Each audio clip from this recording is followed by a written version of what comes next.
Coach, if you could start with an opening statement. Yeah, congrats to Fordham. They've had a terrific season. Great crowd.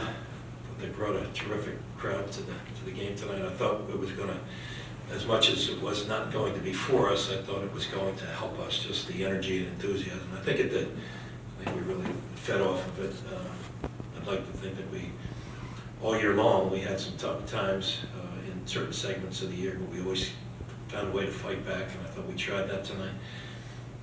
We needed a play here, a play there, maybe a missed shot here or there from the Fordham guys, but they deserved a really good season. They worked hard at it, and I'm proud of my guys, proud of every one of them, and how hard they fought, the energy and enthusiasm they brought every day, whether it was a game or practice situation. So proud of them. Sorry to see our season end, but again, I will remember this very fondly, this whole opportunity that I've had.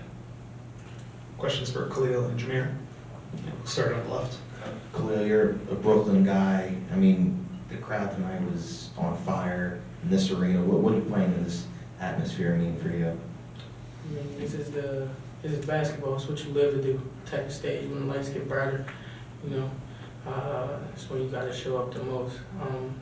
I feel like, you know, a lot of people, they didn't expect us to be here. I be on the phone with people, they be, yo, I think we can win it all. They like, I don't know, first game, you know, second game. So I felt like, even though everybody felt like we shouldn't have been here, I felt like we should have been here. And, you know, a couple of plays went our way, and the whole game would have been different. We'll stay on the right. Herbert SCB, STM, for the two gentlemen, Jhamir and Khalil, how great is it to play for a coach like Coach Dunphy, who's, I'm quite sure, seen it all and from start to finish? How great is it for you to learn from him and basically help you not to only become a better basketball player, but a better gentleman? I don't know. It's a great opportunity because every day, no matter what, you always gotta be your best. And like Coach emphasizes, like you gotta be 10 minutes early to everything. So it's not just the basketball. Like he teaches us a lot off the court, as in like becoming the man. So like I appreciate him a lot for that. Me too, yeah. I definitely appreciate Coach Dunphy, you know.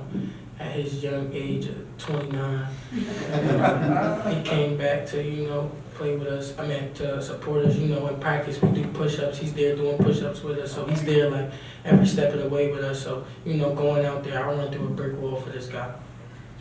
Go over here left. Hi, Jared Levison, City Basketball Love. You know, a lot of ups and downs this year, lots of win streaks, lots of losing streaks, and tough loss tonight. What were some things that you guys learned about, you know, your team and yourselves this season that you can carry into next year? Pretty much, like the main thing I took away was like the way we was coming out and fighting and never gave up.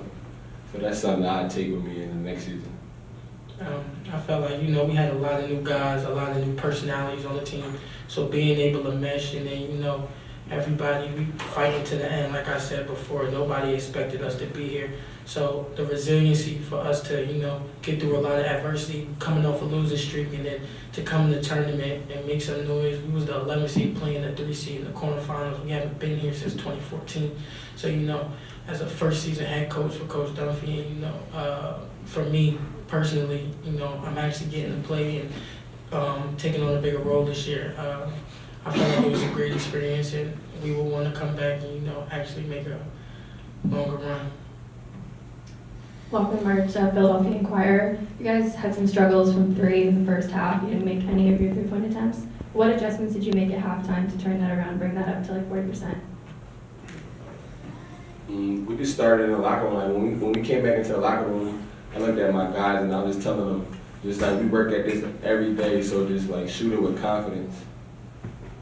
Yeah, definitely that. Like, you feel me? We was telling people, don't get down on yourself. If you got the open shot, take it, because this is what we work on. This is what we do. You know, Jay came in the locker room like, yo, we gonna start the layup lines from the corner. You know, just as one of the leaders on our team, just coming out with that. You know, and then it started on the defense end. I felt like defensively we picked it up. So a lot of different open shots. We started creating driving kicks and stuff like that. So that was there in the second half. Anything else for the players? All right, thank you guys, appreciate the time. Thank you. Appreciate it. We'll start over here for Coach Dunphy. Fran, it seemed like in that second half, you guys would cut it to 6, 5, 4 points, and Fordham would just come back and deliver another blow. I mean, how frustrating was that to get that close and not to be able to really get it to a one-possession game? You know, it's basketball. It's what you just keep fighting, keep plugging away, and if you can get a stop at one end and get a score at the other, and then you can set your defense. So it's frustrating, but it's what we live. It's the life that we live, and so we obviously I mentioned to our video guy, he's wanted to put the film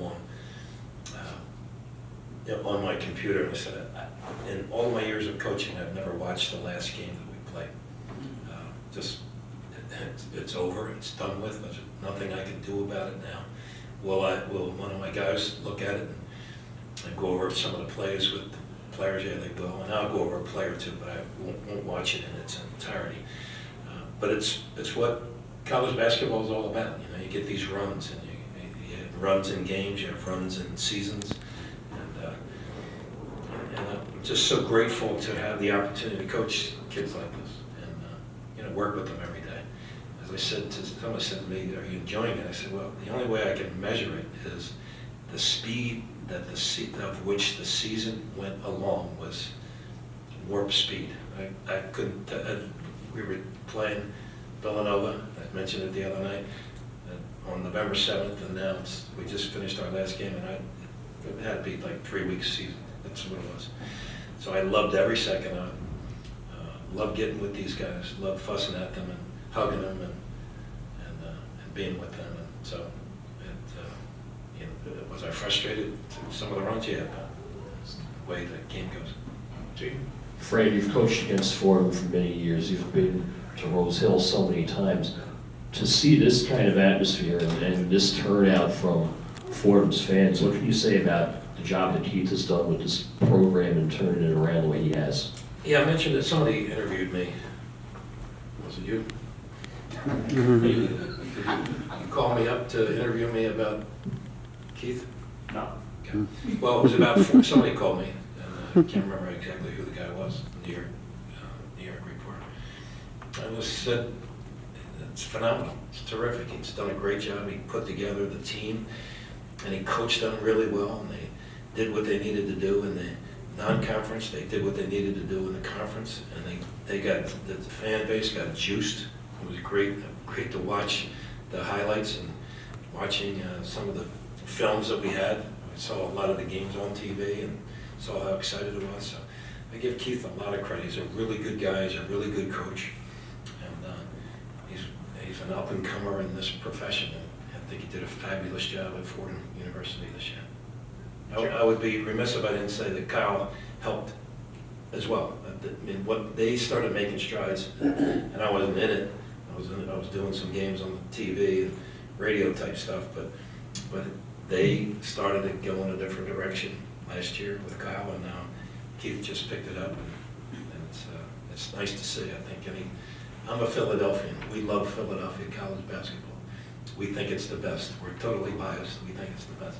New York having great college basketball is also awesome, really awesome. And we were thrilled to be here, thrilled to be in Brooklyn, thrilled to be at Barclays. And so I want everybody to do well, and I certainly want Keith Ergo to do great. Jared. Fran, you have a lot of guys coming back, like Jhamir and Khalil, but you're losing Josh Nickelberry, the Drama twins, Dujagore. So what are your thoughts about, replacing those guys and, taking this team into next year? Well, we're not sure who's going to. Right now, we could have 12 guys come back, 12 scholarship guys come back. Mamadou will be the only guy. And everybody else on our team has the option of coming back, playing. The college basketball has changed now. We're in a whole different world. So right now we have 12. Could we have 8 at one point? Or we have 6 at another point? Who knows? Who knows? We're going to sit down and interview everybody over the next week and take their temperature, see where everything is. But these kids have opportunities now, and you have to deal with it. And I'm hoping that they all make great choices in whatever they're doing. Want them all to come back to LaSalle and have a great year next year. But who knows where this is going to go. And I think I speak for everybody in this profession. It's the way it is right now. So we'll see how it goes. And, but I would be thrilled if all those guys came back and our walk-ons, and we could get after it. We have off school next week, and then we can get back in the gym in a couple weeks, and I'll be psyched to get in there and work out and do my push-ups. Anything else for Coach? Very good. Coach, Hunter Hensel, A-10 talk. You've made it obvious that this position as coach is not something that you pursue, but rather something that you're doing to support your alma mater. LaSalle's president has expressed that they would like to have more investment and support into the program in the future. So when you think about the future of LaSalle basketball and your involvement in it, what do you think is in store? Well, I hope that there will be a number of people that will get behind LaSalle University, number one, because it's a great place. It gave me phenomenal opportunities. Love the Christian Brothers and what they did for me.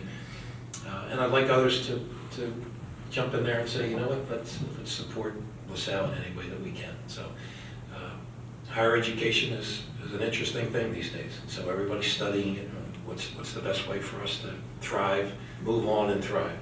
And so I hope that everybody gets behind Dan Allen, who's our new president and good man, and working like crazy to try to make LaSalle the best it can be. And I'll do whatever I can to join him and be part of the team. Thank you, Coach. Appreciate the time. All right, thanks.